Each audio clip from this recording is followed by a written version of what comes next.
I'm not seeing my...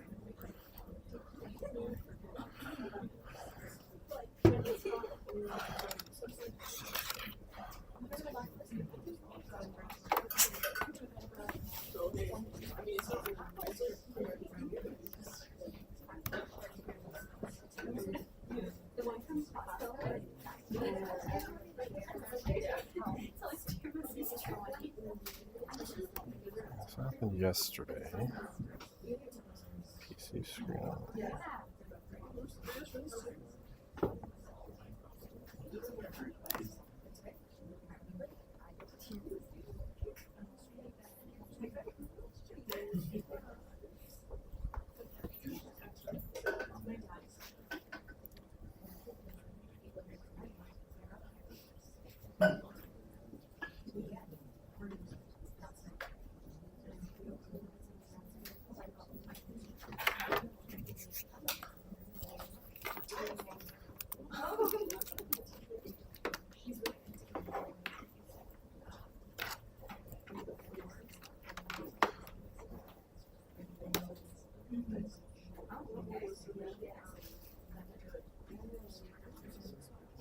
There we go. Okay.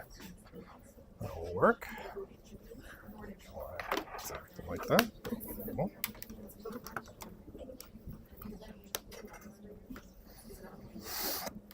Okay, I think we're good.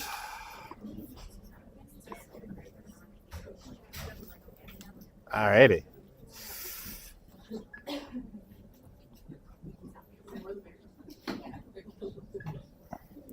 All right. Okay, let us get started for today. I guess I'll dim the lights. Okay, all right. So obviously today we're going to be continuing on talking about what religion does and all of that fun, how religion works and all of that fun stuff. That may have succeeded, it may not have. Okay, so last time, we were sort of going through Smith and his thinking as to, first we did obviously the definition of religion, and then what religion does. And I think the thing to sort of take away from the last couple of, slides here is Smith's idea of why religion is different. Because what he sort of pointed out, and we talked about last time, is that a lot of things that we see and we think of as part of religion, right, he calls secondary products. Why? Because a lot of them exist in other places as well, and they can be generated by other social institutions, right? So his real stress is, if those things are found in other places, they can't be really what makes religion religion. Otherwise, we end up with a very messy definition that'll end up including a lot of things that clearly aren't really religion, right? Sort of like I've talked about Robert Bella's, American civil religion as one of these things that I think is inherently kind of problematic, right? Okay, so he says the thing that makes religion different is the notion of superhuman powers, and how this basically, the grounding of ideas in the notion of superhuman powers pivots human beliefs and interests away from the mundane life towards a believed reality of greater power, right? And that's the key for him, right? Basically, it is, without this idea of superhuman powers, religion isn't religion, at least for Smith. I just want to make sure. Yeah, I think we talked about all this. We'll start here today, right? So I guess we ended off on this kind of last point. Oh, wait, did I talk about this slide? I may not have. Okay, I ended off on this slide. Sorry. Start on this slide. Okay. Sorry, my brain is disorganized today. So basically it's this grounding in superhuman powers that takes it away from the mundane, right? Or you might say the mundane or the immanent, right? So things that are here and now, part of the world, the everyday, the mundane, the immanent, towards the, belief in a greater reality, or the reality of a greater power, the transcendent, although not all religions believe in the transcendent, but something like that, right? The sacred, if you're using Durkheim's rather ill-defined kind of terms. And yeah, I mean, it's this for Smith that's really important, right? You have to have this or it's not religion, right? Okay, the belief that there is a superhuman power or superhuman agent at work or in support of a person or group allows people to believe to believe things that broadly seem impossible, but might in fact be possible. That seem broadly impossible, might in fact be possible, right? So, things that otherwise might seem impossible, if there is a superhuman power that's on your side or that you can rally to your side in some way, they might seem possible. And even things, right, like if you think of, even Buddhism, right? Breaking the cycle of suffering by kind of detaching yourself from the world, right? If you can align yourself with, say, the cosmic forces, karma, you could escape, you could detach from human desires, right? And you could reach enlightenment. That probably seems somewhat impossible. Or, from, say, a Christian perspective, if somebody coming back from the dead after 3 days, otherwise, seems impossible, might be possible if there is a superhuman. That was awesome. Superhuman agent at work. Oh my gosh. My wife has decided that she's going to get up at 6 a.m. every day. And so she has her alarm set for 6 a.m. Now she doesn't actually get up, but she just lets it ring for a long time. So it wakes me up at 6 a.m. And usually I would only sleep till like 7, but that's neither here nor there. That 1 hour is killing me every single day. She's like, I'm going to get up and exercise. I'm like, sure you are. That sounds great. Would it help if I kicked you? So I'm like, that's why. She may not have had, I may have said some unkind things at about 6:30 in the morning about the alarm that kept being snoozed for 10 minutes. Divorce is imminent. No, I'm kidding. I'm kidding, of course. Okay, so this belief in superhuman powers, right, can, and we talked about this a little bit last time, can produce extraordinary motivation and actions, right? So, I mean, again, I think of here, I talked a little bit about like Mother Teresa of Calcutta, but this isn't unique to Christianity, right? That's just an example that jumps into my head, right? Extraordinary motivation to do things, and for long durations, right? To keep serving the poor, to, fight a seemingly hopeless battle, hope against hope, all these sorts of things, right? Motivations and actions, again, it's not going to happen all the time, right? This isn't something where, religious people are constantly super motivated to do incredible things, but in certain circumstances, they can be. And we'll talk about this, actually, when we talk about Rodney Stark's book, The Rise of Christianity, and the way that Christianity, in its early days, made Christians different from the pagan Romans. And I think you'll kind of see, that under these specific circumstances of things like plagues, their behaviors were very different, right? And it motivated them to act in very different ways. And I mean, Stark thinks that's why Christianity ultimately triumphed, but we'll get to that. And it's a really interesting piece of sociology. Anyway, well, my man crush on Rodney Stark notwithstanding, we'll get to that. It's very, very interesting. Okay. Basically, the demands of practice required to access, please, or align with superhuman powers can also produce intense modes of action in people, right? So you can have very powerful movements driven by, this desire to please, or to access or align with the superhuman power, right? This can motivate great social movements. It can, change societies, all of these sorts of things, right? Again, like if you think of something like, we'll talk about historical examples a little bit, something like the civil rights movement, right? And someone like Martin Luther King Jr., appealing to particular kind of Protestant Christian sentiments of people in the North, right? They're, shifting their kind of belief that, treating African Americans in a particular way needed to change because that's probably what God wanted, did shift American society in major ways.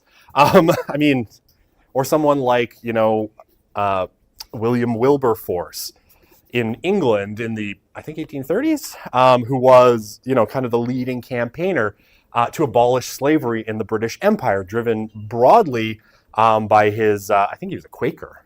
It was a Christian denomination, right?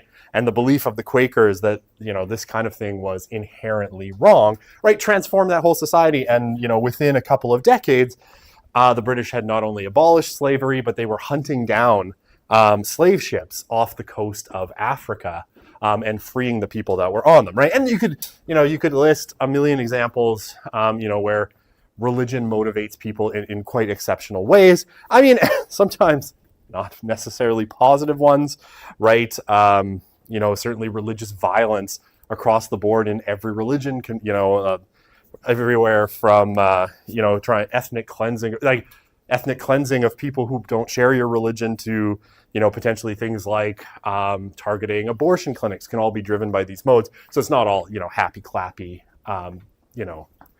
happy days kind of stuff, but it can produce intense modes of action, right?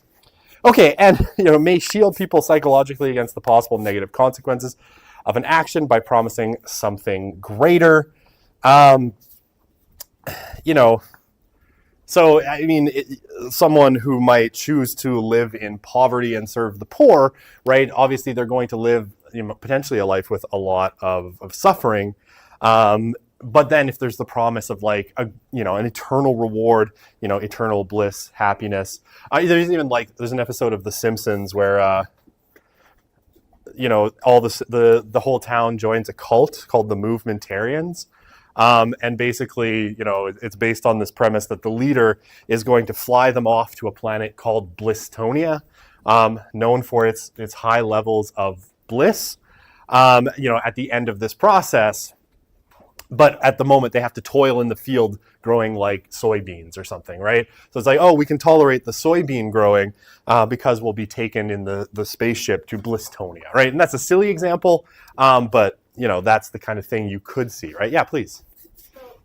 You don't like my Blisstonia example? Okay.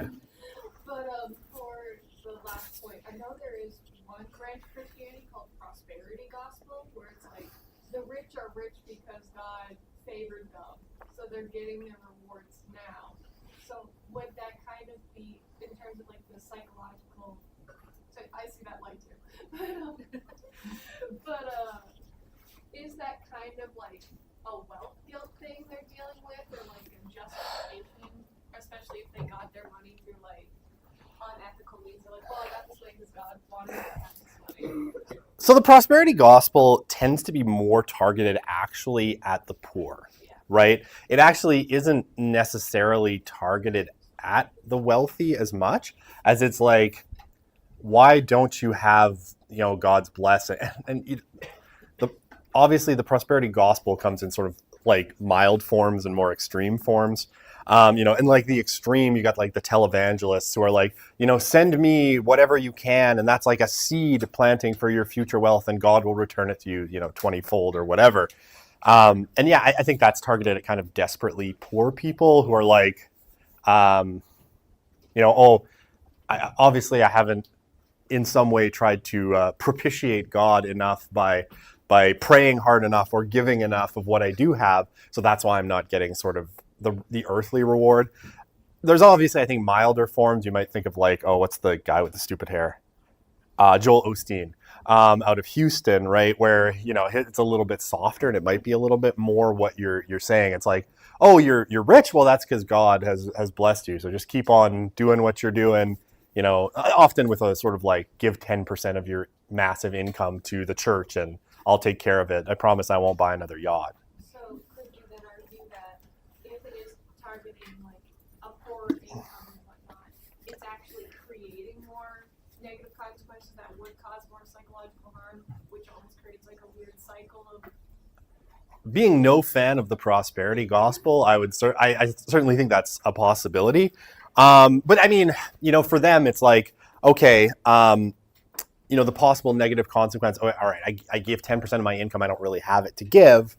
But it's going to come back to me even in a this worldly kind of form, right? I'm going to get blessings, or my gangrenous foot will be magically healed, or something, right? There's all sorts of things within that I think you're probably right. And I mean, I tend to think of it, it's a religious grift in most cases. But yeah, please. For the negative consequences, is it like, negative consequences is actually the same way like feel they have to do for religion, or like negative consequences are like the environment that they're in? Oh, it can be possibly kind of either, right? Like it can be, I think it's typically more kind of personal, right? It's like, okay, like you might suffer now, right? Even like, the world might hate you, right? You might be persecuted, right? In certain kind of religious thinkings. You might have to deny yourself worldly pleasures now, but somehow that's going to come back either, in this life, if you're talking something like the prosperity gospel, or, in the hereafter, or in your next life, if you're reborn. Or does that kind of make sense? I think it's typically more personal, but it could be collective, right? It could be kind of like, the ancient Greeks, if we don't sacrifice to the gods, then we'll get a plague, or the gods will somehow take out their wrath upon us, right? But if we do, yes, we're sacrificing food, and, we're pouring out valuable kind of resources. That could be a negative consequence, right? Burning, burnt offerings, you're burning, usually cattle or sheep, food, valuable, especially in agrarian societies. But with the idea that, okay, well then, the gods are going to return that to you in some way, right? They'll bless you, and next year's harvest will be super bountiful, or something, right? Does that answer your question? Okay. Other questions? The corner of the room that I never look at because I'm always kind of, it's like the space that I'm in, I'm like weirdly like have no place to maneuver, because apparently they just want all the tables in this room. Someday I'm going to come on a Saturday and I'm going to drag these tables out and hide them somewhere. Just be like, what happened? I don't know. Suddenly there's no extra furniture in the room. What happened? Who knows? If it happened, by the way, it wasn't me. Someone else. Okay, are we good with this slide? Okay. I know you're like, man, we have almost 3 weeks, and we're like, just it feels like we're getting started still. But I think it's important, right? Okay. So religion's broad reach, and I talked about this a little bit last time, right? The causal influence of religion, and especially for Smith here, and I think this has been long understood, and I think somewhat forgotten in Western society, because I think the Enlightenment tried to sort of, and kind of the post-World War II humanist movement tried to kind of shift this thinking in the West for all sorts of reasons. It's kind of coming back, and you can look at like my favorite historian, who you'll see on the next slide. That's him, Tom Holland. Not the Spider-Man guy, as you can see. But that basically that religion has a long historic reach that can be outside of the explicitly religious sphere, right? Specifically, it can influence cultures and their very kind of core and base ideologies and ideas well beyond kind of the explicitly religious sphere, right? So, right, many secular ideals, institutions, and movements may theoretically have religious origins, right? And so we'll talk about this, I think in great detail. But things like, the university system in the West really has its origins in religion, right? The great universities, University of Paris, Cambridge, Oxford, I'm trying to think, there's a ton of other ones. I just can't think of them at the moment. But like those are the really big ones, right? We're all established by the Catholic Church, right? Supported by the nobility. But we're established by the Catholic Church. The university system exists essentially because it's a creation of the Catholic Church. But places like Harvard, right, was a Congregationalist church, or a Congregationalist university meant to train, basically Congregationalist clergy. Princeton was Presbyterian, I think. Yeah, because I think there's still a Presbyterian seminary at Princeton. Yale, who cares? No, I'm kidding. I don't remember what Yale was. It's another Christian denomination. Duke University is Methodist, right? University of Notre Dame is obviously Catholic, right? Some of the great universities, even now, they have religious origins, even though they may have left those religious origins long behind. Certainly Harvard is no longer, I think, a religious school by any imaginable standard. Movements, there's a lot of, and I think I won't play you clips that kind of talk about this, but there's a lot of, arguments. And again, Tom Holland makes this, that things like, even Black Lives Matter, fundamentally sort of have a quasi kind of Christian ideology behind them. And I think it's a really interesting argument. I'm trying to think what else. Or things like the YMCA, right? The YMCA, these gyms now and sports complexes, the Young Men's Christian Association, right? That's where it finds its origin, right? So lots of secular things, secular ideals. Lots of people argue that humanism and liberalism ultimately have their roots in kind of Latin Christianity. So you can establish kind of, not everybody believes this, but certainly some people do. Okay. So there can be these like long-standing ideals that are deep within a culture that then sort of, ripple out into all sorts of spaces in the secular. So the ideas can be so powerful that they migrate to other movements. And here, ideas and movements that are post-religious or quasi-religious can have some religious character.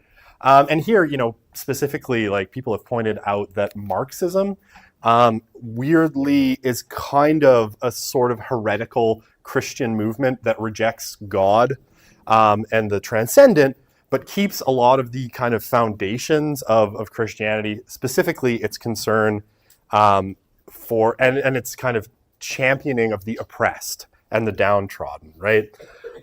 While jettisoning kind of the religious parts. And the other thing that Marxism keeps is the sort of, this is going to sound a little bit weird, but the Christian notion of time, right? The time begins in a kind of, fallen state and eventually moves, to the end of history in a utopian kind of world, right? So in Marxism, it's like class struggle is that Lapsarian, is like after some kind of fall from a perfect order.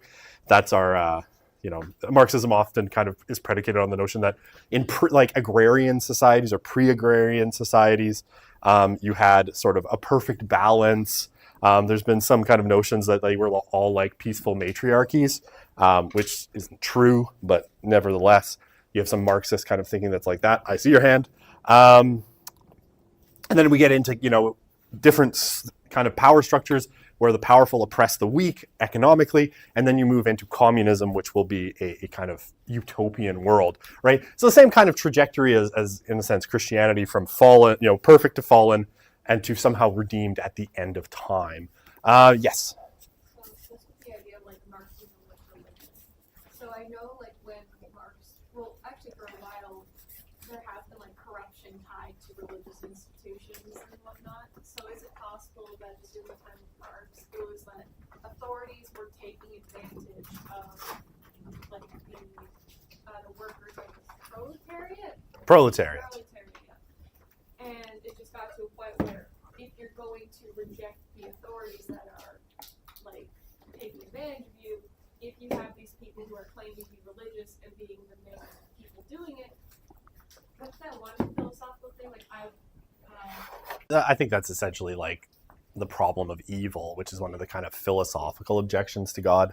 I think Marx had really complex reasons for rejecting kind of religion. He's also kind of at the tail end of a movement where that was happening in European society as well, where this was, going back a century before to people like Voltaire and Diderot, right? They all had this kind of rejection of religion. Diderot on explicitly grounds that, yes, religion was part of the oppressive apparatus, right? What is it? Diderot has a great quote. It is, "Man will only be free when the last king is strangled with the entrails of the last priest." Denis Diderot. Great quote, right? But yeah, so there was a kind of anti-religious sentiment, especially around, the corruption of religious authorities and their ties to the state and the powerful that had been building through the Middle Ages, right? And anyway, I could do like a whole class on like the history of Western Christianity, but that is a different course altogether. So I will get back to this. But it's a good question, but the answer is impossibly complex, unfortunately. For like, we could talk about it after our class, or you can come to office hours and I can give you a 2-hour kind of lecture. We'll go back to, the 13th century and SCOTUS, and we'll kind of work our way forward. Or not, if you don't have time. Okay. But anyway, yeah, some people argue that Marxism is a kind of post-Christian or anti-Christian heretical movement that itself sort of borrows ideas from Christianity. The human rights movement, right, and kind of humanism that comes after the Second World War, right, and you really see it in the establishment of the United Nations and the Universal Charter of Human Rights, I think is what it's called. I can't remember the exact name of the document, right?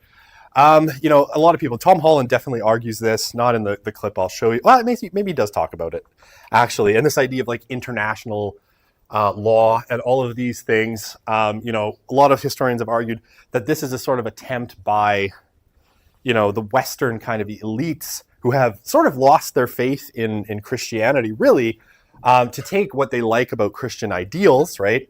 And transpose them into the secular, but also universalize them, right? And say, okay, which has that same kind of tendency that Christianity does to say, our beliefs are universally true. There's this kind of tendency in kind of the human rights movement to say, these are universally true. They're not contingent on time and place. They're grounded in a deeper reality of what it means to be human. So all of these things, ideas of human rights, that really emerge after the Second World War and the horrors of the concentration camps and the Holocaust, and then the whole kind of Nazi movement, right? Some people argue are an example of kind of Christian ideas reaching outside of religion and actually being kind of secularized. And again, not everybody agrees on this, but it's just an example. Okay, I'm going to play my buddy Tom. So this is a clip. I think he's in dialogue. He was doing an interview on a British radio show called Unbelievable, where they kind of do religion, anti-religion debates, usually between a Christian and a non-Christian.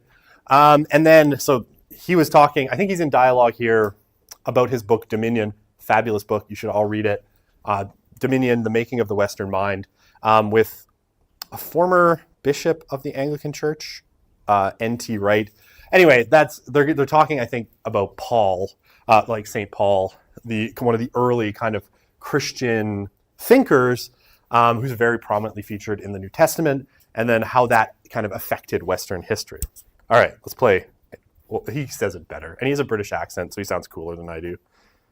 Cicero's great contemporaries. Except I'm getting no sound. Oh, could be my laptop is turned way down.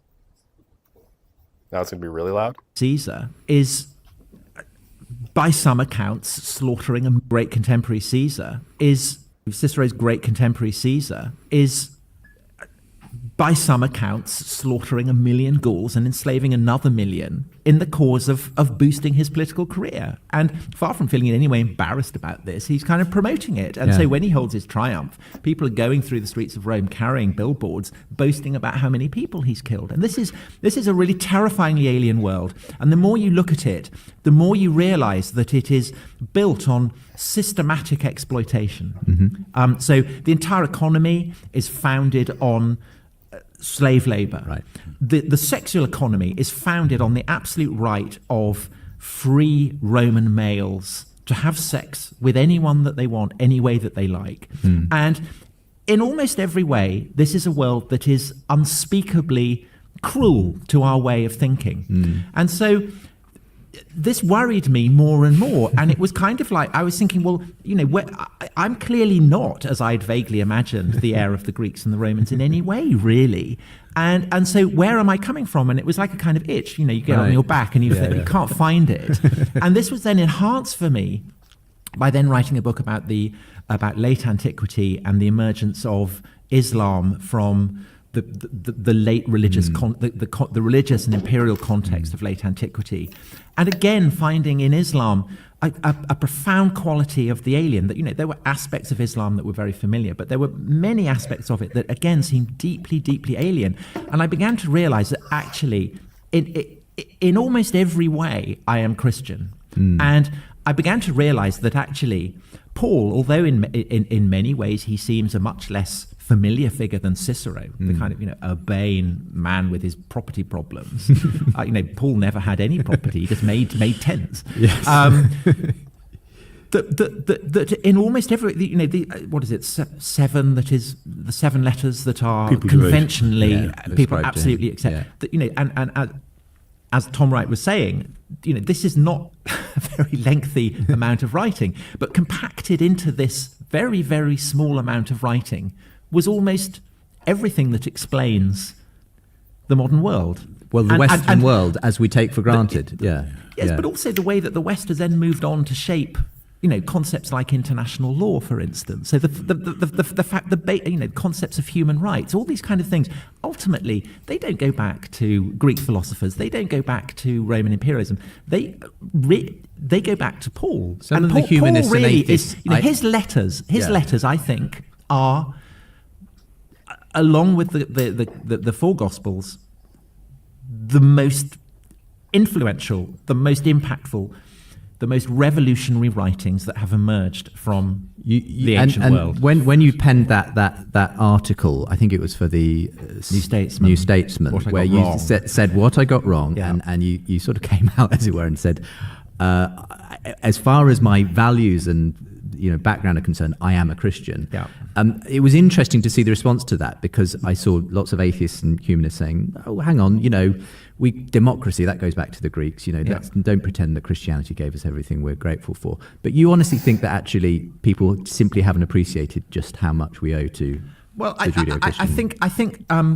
I mean, if we're talking of Paul, I think of him as a kind of depth charge, deep beneath the foundations of the classical world, and you know, it's not anything that you particularly notice if you're, you know, in Corinth or Alexandria, and then you start feeling this kind of rippling outwards, and you know, by the time you get to the 11th century in Latin Christendom, everything has changed, and you have this.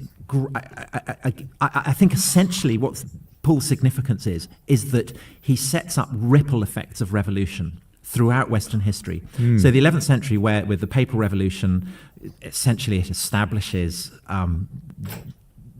this idea that society has to be reborn, reconfigured, that vested interests have to be torn down. And then the Reformation, what we call the Reformation, is a further ripple effect of that, and the Enlightenment is a further ripple effect of that. And you know, it spilled out so much that now in the 21st century we don't even realize where these ripple effects are coming from. We just take them for granted. Okay. So, and I mean, this would be true, right? If if this is particularly true of the West, and I think Tom is a very articulate guy, and he knows the history, you know, better than I do. But I mean, if you looked at, you know, the deep foundations of kind of Indian society or Middle Eastern society, right? All of these things have kind of these deep roots in the particular religious orders that are prevalent in these places, right? Often, you know, in ways that people fail to appreciate how much of things is grounded in particular religious systems. How am I doing for time? Oh, okay, not too bad. If that time is right. Okay, a little slow. Okay, and I will say of this video, I don't always make like the videos testable, right? So what's said in the videos, this one definitely is, right? So you be aware of kind of what's in this particular video. Okay, oh, hang on.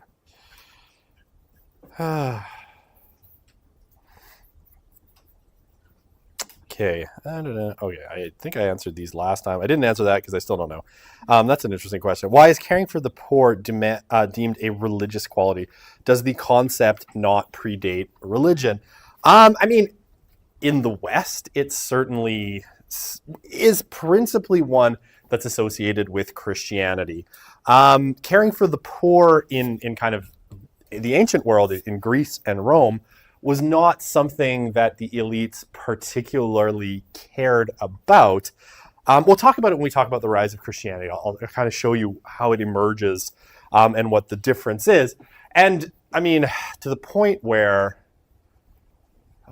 which emperor was that? It was, I think it's Julian the Apostate. Who's a 4th century Roman emperor, complained mightily that, one of the problems with the Christians, I think he called them the Nazarenes, was that not only did they care for their own poor, but they cared for our poor as well, right? And that this motivated great masses of the poor to kind of, join Christianity. It really isn't, like, if you look back at the history, this idea of caring for the weak and the lowly is not something that you would have found, say, in Greco-Roman society, right?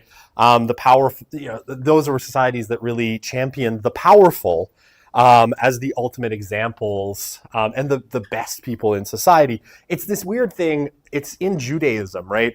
And Christianity picks it up from Judaism because Christianity fundamentally starts as a sect of Judaism, that for some reason the God of Judaism, likes the poor and the lowly, right? The weak, the widowed,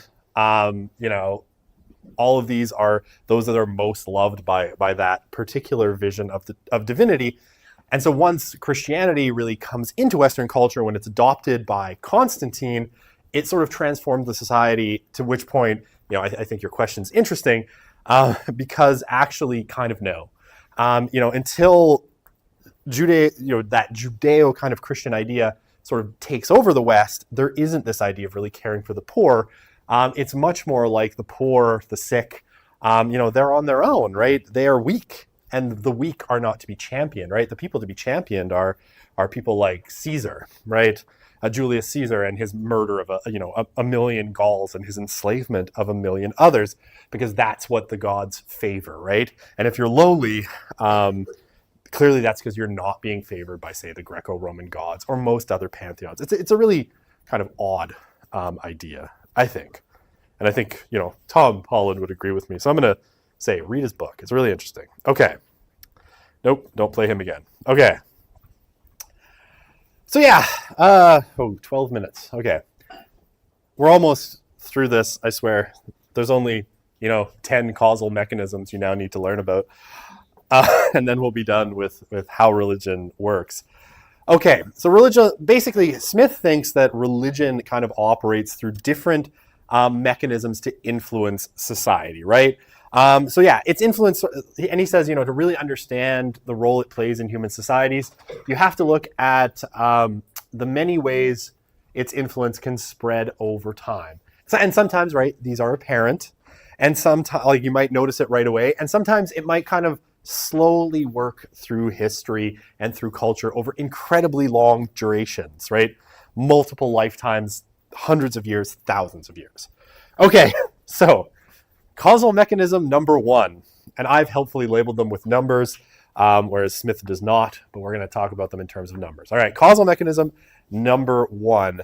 The most obvious. How does religion affect society? The explicit teachings of religions have an influence on the people who follow them, right? Mormon youth, right? So young men, I think there might be young women now too, I don't remember.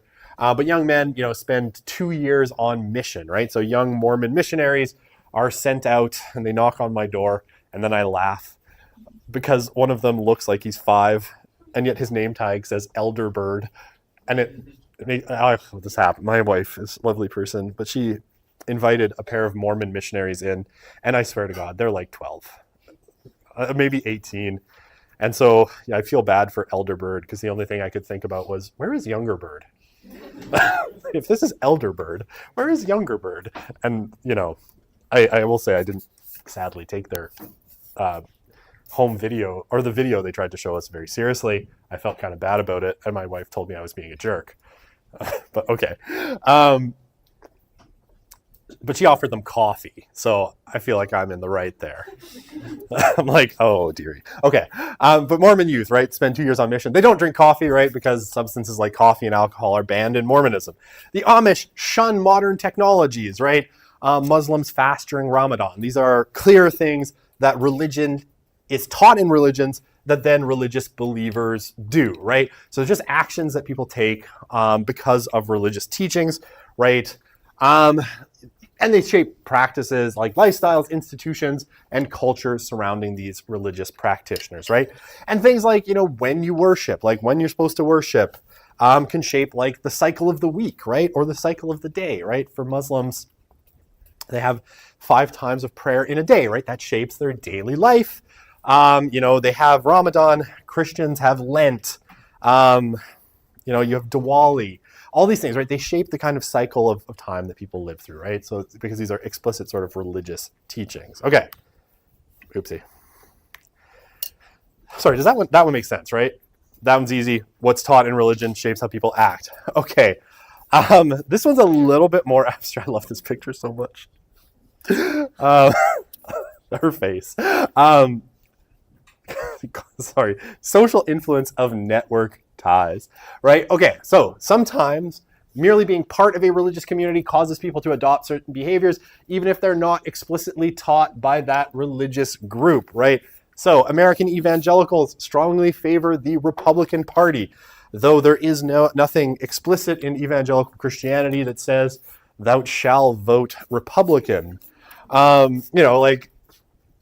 It's just because you're in a kind of social network, right, that tends to have certain political beliefs aligned with your sort of religious beliefs, you tend to act in a certain way, right?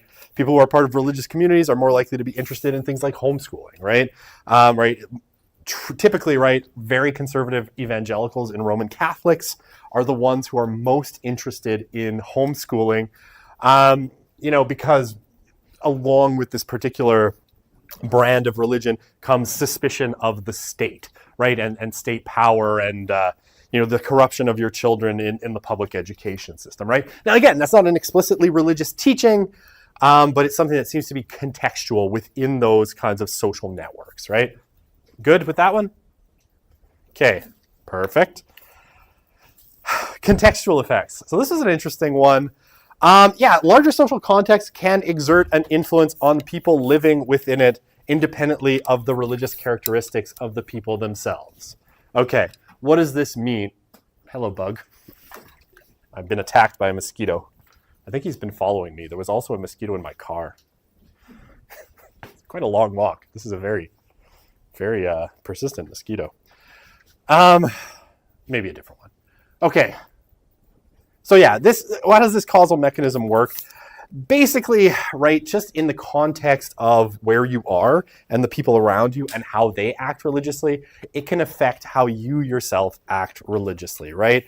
The religious cause, it operates on the person through religious features of collectives rather than through networks of individuals. And here the example is, moving to the American South, right? I got me here, the Bible Belt, right about there. The more religious part of the United States, has the effect of significantly increasing people's religiousness independent of what religion they practice, right? So, right, if you moved, say, to the Bible Belt and you were, say, a kind of non-observant Jew, right? Likely what would happen is that you would become somewhat more observant, right? Because the context of that place is more religious, and so you yourself will become a little bit more religious on some scale, right? Not saying that you're suddenly going to become a deeply observant Jew, but you're going to have a certain effect from that context, right? Now, if you are, say, moving from Mobile, Alabama, all the way up to New York City, where, according to some accounts, there is no religion. That's not true, obviously, but I kid, right? But a much less religious context, or Portland, Oregon, right? If you moved from a place with higher religious observance to a place with less, chances are that you would become a little bit less observant along the kind of scale, right? Just because there's less social pressure, there's less religion kind of in the air, right? So contextual effects, and if you moved, potentially to another country that's much more religious, chances are you become a little bit more religious. A less religious country, you become a little bit less religiously involved. Okay, yes, okay, 2 questions. I'll look at there and then there, okay. So with the Jewish example moving into the Bible, is it possible that because because everything is so predominantly Christian or like non-Jewish that they kind of like have to cling on to that identity even more just to like defend it, because it's like, oh well, I'm kosher, but I'm the only one here that's kosher, so I have to double down or else maybe no one will take me seriously. Precisely. Yeah. It can be a kind of reaction against like those more powerful forces, even like they might be kind of assimilatory, right? Yeah, please. What about in places like Europe in particular, where there's religious influences and structures everywhere, where religious movements and just religion in general is starting to decline? Can we talk about Europe later? There's a really strong argument, which I tend to be kind of in favor of, that Europe may never have been as religious as we kind of think it is. But we need to talk about market theory before we get there. So like next week, we'll definitely answer that question.